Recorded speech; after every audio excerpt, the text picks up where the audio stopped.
नमस्कार, सादर जय जिनेंद्र। क्षमा ब्रेकिंग जैन न्यूज प्रतिदिन प्रातः, दोपहर एवं रात्रि में देश भर से संपूर्ण जैन समाज से संबंधित सही और सकारात्मक समाचारों के लिए देखना और सुनना न भूलें। साथ में आपसे विनम्र निवेदन है कि यदि आपने इस चैनल को सब्सक्राइब नहीं किया है तो कृपया अवश्य कीजिए और शेयर और लाइक करके धर्म प्रभावना में सहयोगी एवं सहभागी बनिए। यदि आप अपने घर, ऑफिस या मंदिर जी की शोभा बढ़ाने के लिए बनवाना चाहते हैं शानदार एक्रिलिक फोटो फ्रेम, तो श्रीजी प्रिंट गैलरी में आपका स्वागत है। यहाँ आपको मिलती है चमकदार प्रीमियम क्वालिटी, वेदर प्रूफ एवं लॉन्ग लास्टिंग एक्रिलिक फोटो, जो हर जगह को देती है एक शानदार आकर्षक लुक।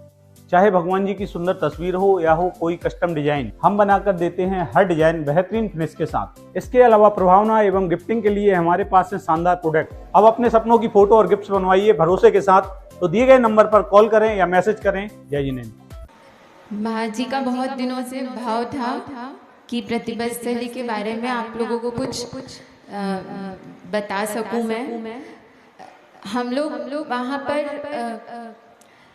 वहाँ का जो वातावरण है, सबसे पहले मैं आपको बताना चाहती हूँ कि आज के समय में जो हर जगह टीवी, मोबाइल, इंटरनेट के माध्यम से बच्चों में जो एकाग्रता की कमी आ रही है और उसके बहुत सारे ऐसे दुष्परिणाम देखने मिलते हैं, वहाँ पर ऐसा कुछ नहीं है। वहाँ पर इतना शांत, मनोहर, प्राकृतिक वातावरण के बीच बच्चे रहकर जो अपनी कलाओं में, प्रतिभाओं का जो निखार उनके अंदर आता है, वो बहुत ही सहज रूप से आ जाता है। और वहाँ के अभी पिछले वर्ष जब आचार्य भगवान समय सागर जी महाराज जी का वहाँ पे आगमन हुआ था, तब उन्होंने एक बात कही थी। मतलब वो हमेशा हम लोगों को ये कहा करते थे कि किसी से प्रभावित नहीं होना है, हमें मतलब इस प्रकार की शिक्षा देते थे।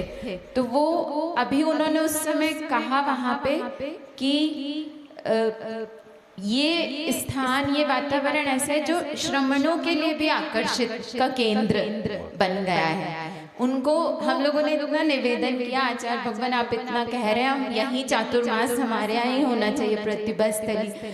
तो आचार्य जी ने कहा उन्होंने कि देखो यहाँ तो वातावरण बन गया है, मैं चाहता हूँ ऐसा ही वातावरण पूरे समाज में बने, इसलिए मुझे वहाँ जाकर रहना पड़ेगा। तब उनको बताएंगे कि यहाँ कैसा वो है। तो इसी प्रकार आचार्य भी हमेशा हम लोगों को कहते थे कि देखो तुम लोगों को द्रव्य, क्षेत्र, काल ये सब दे दिया है, मिल गया है, अब इसका सदुपयोग करो अच्छे से स्व कल्याण और पल कल्याण के लिए।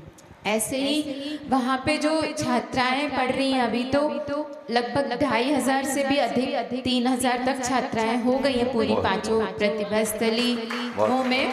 और अब एक प्रतिभा स्थली और आचार्य के मतलब पहले समाधि दिवस पर हम लोगों ने जैसे आचार्य को अंतिम समय में दादा गुरु ने ये दिया था, अपना आज्ञा दी थी कि संघ को गुरुकुल बनाना, वैसे ही आचार्य जी ने हम लोगों को 18 जनवरी का दिन था चंद्रगिरी में, जब दीदी लोगों को बुलाकर ऐसा संकेत दिया था कि प्रशिक्षक तैयार करना है तुम लोगों को। इस प्रकार से यही हमारे पास उनकी अंतिम आज्ञा, अंतिम वचन थे जो हम लोगों के लिए मिले। तो उसी के आधार पर हम लोगों ने सोचते हुए कि प्रथम समाधि दिवस जब हुआ था, और हर वर्ष ही हम लोगों ने ऐसी संयोजना जहाँ जहाँ बनेगी उस प्रकार से, तो वहाँ पे कारोपानी जहाँ का महाराज जी ने बताया, वहाँ पे ऐसे निशुल्क रोजगारोन्मुखी शिक्षा की व्यवस्था वहाँ की जो आदिवासी छात्राएं हैं उनके लिए की गई। और वहाँ पर अभी बच्चे बता रहे हैं कि जो छोटी 6th 7th 8th क्लास है वहाँ पर अभी, तो उन्होंने बताया कि बच्चे इतने तेजी से सीखते हैं हथकरघा और उनको इतना अच्छा लगता है वहाँ पर, मतलब वो एकदम उनको ऐसा लगता है जैसे हम स्वर्ग में आ गए, क्योंकि उनके बच्चों को कभी इस प्रकार से वो माहौल नहीं मिला। थोड़ी देर उनको पढ़ाते भी हैं, जो बेसिक ज्ञान कराना होता है कि जैसे गणित का, अंग्रेजी वगैरह, हिंदी भाषा संबंधी, लेकिन उनको अधिकतर समय रोजगार में प्रशिक्षित किया जाता है। उनकी महिलाएं वहाँ पे काम भी करती हैं। ऐसे ही चरखा के जो केंद्र है वो कम से कम 16-17 केंद्र अभी स्थापित हो चुके हैं और वहाँ पे 2000-2500 से भी अधिक महिलाएं प्रशिक्षितरत हैं, प्रशिक्षित हो रही हैं। और साथ में वहाँ पे बहुत सारी महिलाएं जो प्रशिक्षित होकर वहाँ से निकल भी जाके वो अपना उन्होंने खुद से शुरू कर दिया है वो कार्य करना। तो इस प्रकार से और वहाँ की जो छात्राएं हैं उनको भी कक्षा 8वीं से लेकर 12वीं तक और 12वीं कक्षा के उपरांत भी ऐसा हम लोगों ने प्रकल्प वहाँ पे दे रखा है कि अगर जो बच्चे मतलब पढ़ाई के साथ साथ वो ये सीखना चाहते हैं तो उनके लिए डिग्री की भी व्यवस्था कर रखी है कि उनको इसमें जितने भी टेक्सटाइल से रिलेटेड चीज़ें होती हैं उनको जो भी उसमें हथकरघा के साथ साथ हस्तशिल्प आदि इन सभी चीज़ों का प्रशिक्षण और गहराई से दिया जा सकता है 12वीं के बाद की, ताकि वो रोजगार उनको आचुषी हमेशा एक बात कहा करते थे हम लोगों से, जो शिक्षा होती है वो रोजगारोन्मुखी होनी चाहिए। जो जीवनोपयोगी हमारे जीवन की वस्तुएं हैं, अगर उन चीज़ों का ज्ञान प्राप्त नहीं कराए शिक्षा और उसको कैसे प्राप्त करना है, कैसे उसका उत्पादन करना है, अगर वो चीज़ें शिक्षा नहीं सिखाए तो फिर वो शिक्षा किसी काम की नहीं होती।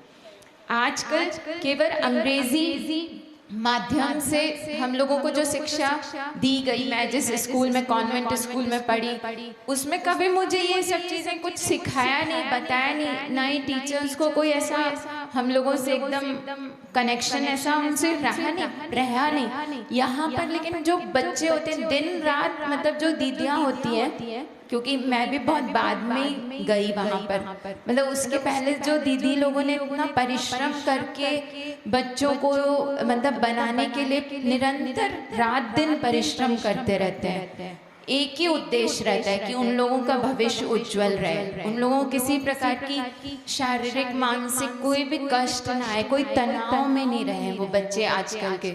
इस प्रकार से उनको प्रति हर रविवार को यहाँ तक अभी कक्षा 8वीं 9वीं 10वीं के जैसी छात्राएं होती हैं उनमें हार्मोनल चेंजेस होते हैं बहुत, तो बच्चे एकदम भटकते हैं बाहर। जब भी घर आते हैं तो वो कहते हैं कि दीदी हमारा मतलब एकाग्र नहीं हो पाते हैं। तो फिर वहाँ पर हम लोग ऐसी गतिविधियों के माध्यम से, हथकरघा हस्तशिल्प के माध्यम से, कि उन लोगों को उनके अंदर जो छुपी हुई प्रतिभाएं, सृजनात्मकता, ये सब उनको सहज रूप से फिर उसमें उनका माइंड डाइवर्ट हो जाता है, तो वो उससे बहुत एकाग्रता आ जाती है उन लोगों के अंदर।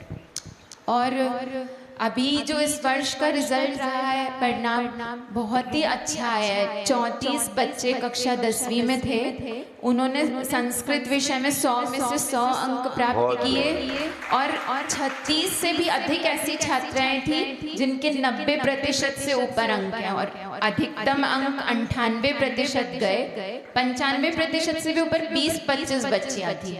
मतलब इतना अच्छा उन लोगों ने मेहनत करके वहाँ पे सवेरे उठना, मतलब बच्चों के लिए इतना सहज है। मतलब हम लोग कभी भी जैसे यहाँ आते हैं तो थोड़ा देर हो जाता है हम लोगों को, लेकिन वहाँ 4:30 बजे से जो घंटी बजती है और जो सुबह के समय में उन लोगों का योग, ध्यान, प्रार्थना शुरू हो जाती है, उनकी जो दिनचर्या इतनी रोचक है, बहुत अच्छा लगता है। साथ में हम लोग भी उसी से जुड़े रहते हैं। सुबह से मंदिर जाना, फिर उनका नाश्ता, फिर उनका स्कूल, फिर उनकी ट्यूशन्स, फिर उनकी एक्टिविटीज़, फिर उनकी शाम की नैतिक शिक्षा की रोज क्लास होना, उसका भी एक एग्ज़ाम होता है। हर नैतिक शिक्षा के लिए अलग अलग एक पाठ्यक्रम दे रखे हैं कि इनको 6 डाला पढ़ाना है, इनको रत्नगरण डगराकाचार्य, इनको तत्वार सूत्र, ऐसे दीदी लोग अध्ययन कराते हैं बड़े बड़े बच्चों के लिए, छोटे बच्चों को अलग, इसे कक्षा के हिसाब से सारी चीज़ें व्यवस्थित। और अभी आचुषी का ऐसा भाव था जब आखिरी में उन्होंने हम लोगों से कहा था कि तुम लोग छात्राओं को ही तैयार करो, ये लोग छोटी छात्राओं को पढ़ाया करेंगी ना तो इन लोगों का विषय और अच्छा हो जाएगा और इनमें अच्छी नेतृत्व क्षमता, आत्मविश्वास बढ़ेगा। और जो छोटी बच्चियां होंगी वो जो आप लोगों से थोड़ा बहुत डर रहता है तो वो पूछ भी नहीं पाती, तो वो उनको पूछने में भी सहजता होगी कहीं कोई चीज समझ में ना आए। तो इस प्रकार से भी वहां पर कक्षा 9वीं 10वीं की छात्राएं कक्षा 6वीं 7वीं की छात्राओं को पढ़ाने जाने लगी हैं। अब उनके लिए अलग अलग कालांश निर्धारित कर दिए हैं, फिर हम लोग ही उनको सिखाते हैं। तो इस प्रकार जैसे बीएड में हम लोग ट्रेनिंग करते थे बच्चों को, अभी से हम लोगों ने बताया देखो कैसे तुम्हें लिखना है, आचार्य के विचार भी दिया करो छोटी बच्चों को। तो वो बच्चे जब सीख रहे हैं आचार्य जी के विचारों को, सब जान रहे हैं, समझ रहे हैं, तो जिम्मेदारी एक तरीके से उनको आती है। कभी वो लोग टेस्ट लेते हैं जैसे छात्राएं कि हमने अपने, उनको बहुत अच्छा लगता है कि दीदी हम देखें हमारे बच्चों ने कैसा परफॉर्म किया, हमने इनको पढ़ाया था। तो इस प्रकार से भी बहुत अच्छा है। और पिछले वर्ष कई बड़े बड़े लोग भी प्रतिभा स्थली को देखने के लिए, विजिट करने के लिए आए थे। उनमें से एक प्रमुख आरएसएस को सेक्रेटरी के चीफ थे जिनका श्री कृष्ण गोपाल नाम था। तो वो बहुत, जब उनको बहुत दिनों से भावना थी उनकी यहाँ आने के लिए, तो जब वो देखने आए तो उन्होंने देखा तो इतने वो आश्चर्य में पड़ गए, कहने लगे कि ऐसा ही विद्यालय पूरे देश में होने चाहिए, ऐसे विद्यालय। उनके अंदर कम से कम 86,000 विद्यालय हैं। और जब वो यहाँ देखने आए मतलब समय निकाल के, तो उन्होंने कहा हम रात भी रुकना चाहते हैं। तो हम लोग यहाँ एसी वगैरह तो कुछ ऐसा है नहीं, आप इतना तो, कहने लगे कोई बात नहीं, आप तो हमें एक कोना दे दीजिएगा, हम बस उसको देखना चाहते हैं क्या सा प्राकृतिक का सौंदर्य कैसा होता है और आप लोग कैसे कार्य करते हैं। 2-3 दिन वो इतने आश्चर्य में हो गए हम लोगों ने उनसे। जब वो गए तो उन्होंने कहा कि ये हम लोगों ने कहा हम लोग तो केवल 5 ही विद्यालय हैं, मतलब इतने कम है, और आपके तो कितने सारे विद्यालय आपके हैं। तो उन्होंने कहा जो बीज होते हैं ना वो इतने ही होते हैं जो सुरक्षित सैंपल के रूप में, इसी को ही हमें अब वृक्ष के रूप में करना है, ऐसा करके। और इतने आचार्य जी की डूबो मतलब लगाओ डुबकी, और ऐसे उनको किताबें दी गई, अंग्रेजी माध्यम का ब्रह्मजाल आदि, जो आचार्य को ये भारतीय शिक्षा के मूल तत्व आचार्य को इतने पसंद थी ये किताबें। कोरोना के काल में जब हम लोग उनके दर्शन करने के लिए गए थे तब आचार्य ने हम लोगों से कुछ भी मतलब कहा नहीं, इतने 1 साल के बाद गए, कहने लगे मैं सब कुछ सब बता चुका हूँ। फिर कहने लगे बस मैं इतना चाहता हूँ कि तुम लोग हिंदी और संस्कृत का प्रयोग किया करो, उसमें अंग्रेजी शब्द नहीं लाया करो। आचार्य हमेशा कहते थे संस्कृति आपकी तभी बच पाएगी जब आप अपनी भाषा को संभालोगे। और यहाँ तक कि वो कहते थे ये माँओं को बोलो ना अपने यहाँ की वहाँ की कि माँ लोग क्यों नहीं करती अपनी भाषा के बारे में बचाने का कुछ अभियान छेड़े, दिन रात उसके बारे में चिंतन करें, बोले मंथन करें, आपस में वार्ता करें कि नहीं हमें बचाना है। तो ये एकदम रटने वाली जो विद्या अंग्रेजी शिक्षा हम लोगों ने प्राप्त की, हमारा तो मुझे लगता है मेरा तो सौभाग्य ही नहीं था। मुझे बाद में आचार्य जब मिले तब उन्होंने मुझे कहा कि अब तुम्हें हिंदी संस्कृत पढ़ने का संकल्प लेना है, कायोत्सव करो, ऐसे करके कराया था उन्होंने। तो इस प्रकार से मैं जान पाई, वरना तो इन सब चीज़ों से इतने अनजान थी। मुझे तो ये भी नहीं पता था, मतलब अंग्रेजों के प्रति भी जो अंग्रेजी माध्यम विद्यालय में बताया जाता है वही बस जानकारी रहती थी कि उन्हीं के यहाँ सारी पढ़ाई होती है, वही अनुसंधान करते हैं, उन्हीं ने सब बनाया है। लेकिन आचार्य के पास आई तब जाके इस भारत के बारे में मालूम पड़ा, और कैसे मतलब यहाँ आचार्य को देख के मतलब आचार्य के भावों को सुन के समझ में आया कि भारत देश, भारत क्या वस्तु है। आचार्य ने एक बार कहा था बहुत करोड़ों अपन ने मालाएं फेरी होंगी तब जाके हमारा जन्म इस भारत भूमि पर हुआ। आचार्य ऐसी चीजें बताते थे वो कि हम लोग को जो कहीं हमने सुनी नहीं हो, पढ़ी नहीं हो। यहाँ तक कि आपको बताती हूँ वहाँ के मंदिर का जो निर्माण हो रहा है, बड़े मंदिर का दयोदय के, वहाँ के लिए आचर्षी को एक वहाँ का केस बहुत दिनों से ऐसा बंद था कि वहाँ पे कोई कार्य नहीं कर सकते थे, स्टे लगा था। तो जब वहाँ के अध्यक्ष जी गए होंगे मतलब अपने एडवोकेट से बात करने के लिए, तो वहाँ पर कोई व्यक्ति आए होंगे बहुत बड़े, जो आजकल जितने भी भारत में डैम्स और ब्रिजेस बड़े हैं, अयोध्या मंदिर यहाँ तक जिन्होंने जो मतलब मुख्य उसके रहे हैं उसकी डिज़ाइन करने के लिए, वो व्यक्ति होंगे। इनको जानकारी नहीं होगी तो इन्होंने ऐसे ही कह दिया अपने एडवोकेट से कि कैसी किस्मत है उस जमीन की कि कुछ काम ही नहीं हो रहा वहाँ पे, इस प्रकार से। तो ये व्यक्ति सुन रहे थे, तो इन्होंने कहा कि देखिए आप मिट्टी की ताकत को जानते नहीं है। मिट्टी की जब वो इतने लोगों का भार सहन कर लेती है, तो ये भी क्या, ये भी कोई कार्य है जो छोटा है, ये भी हो जाएगा मंदिर बनने का भी। तो इस प्रकार से जब उन्होंने कहा, तो ये उन्होंने आचर्षी को बताया ये बात कि ऐसा ऐसा वो व्यक्ति कह रहे थे। तो आचर्षी कहा उनको बुलाओ यहाँ पर। अब वो वहाँ दुबई चले गए थे उस समय बाहर। तो फिर आचर्षी के पास वो बाद में आए। उनका नाम स्नेहिल पटेल है, जैन नहीं है, वो बहुत बड़े आर्किटेक्चर इंजीनियर हैं उन्होंने। तो फिर जब वो आए, उनका पूरा जीवन जब हम लोगों ने उनके मुख से सुना, ऐसा परिवर्तित हो गया, मूक माटी वो पढ़ने लगे और लोगों को पढ़ाने भी लगे। उनका इस प्रकार से उन्होंने, और वो बताया करते थे कि मैं जब भी आचर्षी को लेकर जाता था डिज़ाइन, वहाँ के जो मंदिर की नींव बनी है श्रीयंत्र पर आधारित उसका आर्किटेक्चर जो नींव का है वो है। आचर्षी ने उनको अमरकंटक भी भेजा था कि देख कर आओ वहाँ पे कैसा क्या है। तो वो बताते थे कि आचर्षी इतने कम शब्दों में मतलब उनके संकेत हुआ करते थे, और इस प्रकार से उन्होंने इतनी चीजें सिखाई।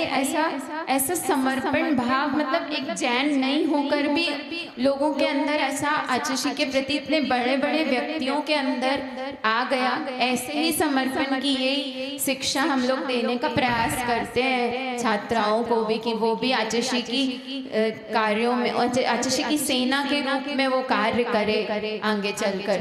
अभी भले ही वर्तमान काल की अपेक्षा कि उन लोगों को ऐसा होता है कभी कभी कि बच्चे यहाँ पर आने के बाद परिवर्तित हो जाते हैं, थोड़े से यहाँ के बाहरी माहौल में आ जाते हैं वो। लेकिन आचर्षी कहा करते थे कि तुम लोगों ने जो बचपन में उनको दिया है ना, वो उनको अभी भले ही नहीं समझ में आए, क्योंकि उनकी उम्र छोटी है, इतना अभी उनके अंदर गंभीरता नहीं। लेकिन वो जैसे जैसे बड़े होंगे, अपने जीवन में आगे बढ़ेंगे, तो उनको वो सब बातें रह कर याद आएंगी। और वो अंकुर तो तुमने दे ही दिए हैं, तो वो उस प्रकार से आचर्षी कहते थे उसकी चिंता नहीं करो कि बच्चे अच्छे होकर ही निकलेंगे। पूरा उनको इतना विश्वास, उनके उसी के आधार पे हम सब लोग, हमारी बड़ी दीदियाँ, हमारे आचर्षी जी और बड़ी माता जी के इतने परिश्रम से हम लोग सब ये कार्य कर पाए हैं। आचर्षी की शरण हमें मिल गई है, उन्होंने इतना उपकार करके हमारे लिए सब दे दिया है। बस हम यही भावना करते हैं महाराज जी की आप लोगों का भी इतना वात्सल्य मिला है, पूरे संघ का, पूरे प्रतिभा स्थली में आज भी वो प्रतिपल प्रतिभासित होता रहता है। ऐसे उसी से हम लोगों की गाड़ी चलती है। इतना मतलब दिया है सबने बहुत। बस हम लोग अच्छे से बिना प्रमाद के आचर्षी की आज्ञा को का शिरोधार रूप से पालन कर सके, बस यही भावना भाती हूँ। और शुभ्रा दीदी भी आपको भी मैं अपने कुछ अनुभव हम लोगों से बांटिए। सभी को जय जिनेंद्र। आचार्य भगवान गुरुवर श्री विद्यासागर जी महामुनि राज की जय।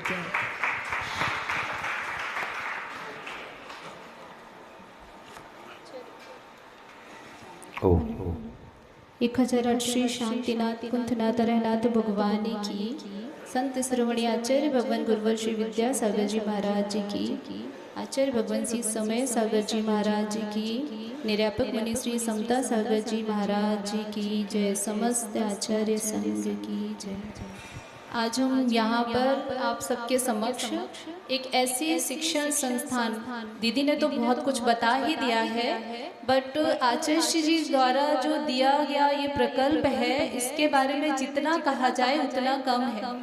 गुरु जी को पूरा विश्वास था कि ये प्रतिभा स्थली ही उनके सिद्धांतों की तस्वीर खींचेगी और यह सब आचार्य जी के आशीर्वाद से होता चला जा रहा है। आचार्य महाराज के आशीर्वाद से और हमारी बड़ी माता जी के सहयोग से वो पूरी तरह मतलब आगे बढ़ती जा रही है प्रतिभा स्थली। ऐसे ही हस्तशिल्प, हथकरघा, बहुत सारे ऐसे प्रकल्प हैं। आचार्य जी के चिकित्सा के क्षेत्र में आयुर्वेद है, तो ये सारे जो आचार्य जी के प्रकल्प हैं हम सब पूर्ण श्रद्धा से उसको पूर्ण करें। और गुरु जी ने हमें जितना दिया है उनके उपकारों को तो हम कभी चुका नहीं सकते हैं, लेकिन उनके जो सपने थे, उनकी जो भावनाएं थी, उनको पूर्ण करके हम उनके सपनों को पूर्ण कर सकते हैं, उनके उपकारों को चुका सकते हैं। ऐसे ही ये जो शिक्षण संस्थान है आचार्य भगवंत के द्वारा जो दी गई है, इसमें आचार्य जी ने 7 स्तंभ बताए हैं। स्वस्थ तन, स्वस्थ मन,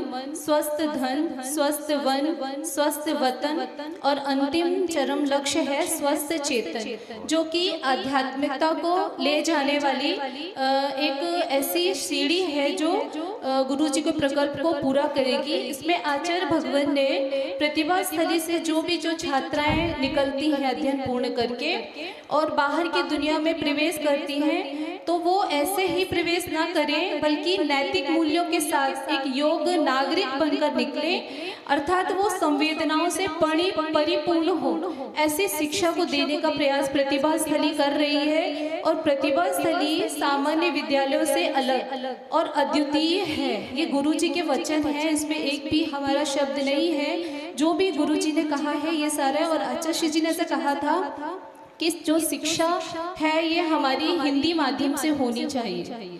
बहुत ही आचार्य जी का ऐसा भाव था। एक्चुअली में ये जब शुरू हुई थी प्रतिभा स्थली 2006 में, तो ये अंग्रेजी माध्यम से शुरू हुई थी, लेकिन आचार्य जी ने उसको परिवर्तित किया। तो जब आचार्य जी ने बोला कि ये हिंदी माध्यम से होना चाहिए, तो सबको ऐसा लगा कि कैसे आजकल के अभिभावक हिंदी माध्यम से शिक्षण पद्धति को अपनाएंगे, नहीं अपनाएंगे।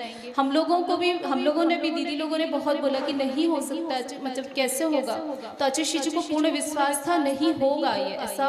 और आचार्य जी ने ऐसा कहा कि आज की जो शिक्षा नीति है वह भले ही जागरूक नहीं है लेकिन आगे होगी, और आगे चल के ऐसा आ गया है कि सीबीएसई के माध्यम से ये शिक्षा नीति में 3 माध्यम इस वर्ष दिए गए हैं। नई शिक्षा नीति जो आई है उसमें कि हिंदी 3 भाषाओं में शिक्षण पद्धति होनी चाहिए। ये ऐसा लग रहा है कि गुरु जी की जो भावनाएं थी आचार्य जी ऊपर जाके वो पूर्ण करते ही जा रहे हैं। और हम सब की भी ऐसी भावना है कि जो आचार्य जी ने हमारे लिए सोचा है, जो किया है, तो हम उनकी भावनाओं को पूर्ण करके ऐसा करते जाएं। इसी भावना से संत शिरोमणि आचार्य भगवान गुरुवर श्री विद्यासागर जी महाराज की जय। सम्मान करा दो, बुला लो।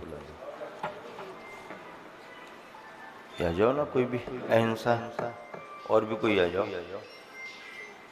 आज ये ईशिता जाने वाली है, अब ये रहेंगी 2। सतना का नाम रोशन करेंगे। दोनों बेटियों ने प्रतिभा स्थली के अपने अनुभव उजागर किए। हमें गर्व है कि हमारी दोनों बेटियां प्रतिभा स्थली में अपना सब कुछ समर्पण करके वहां बच्चों को शिक्षा दे रही हैं।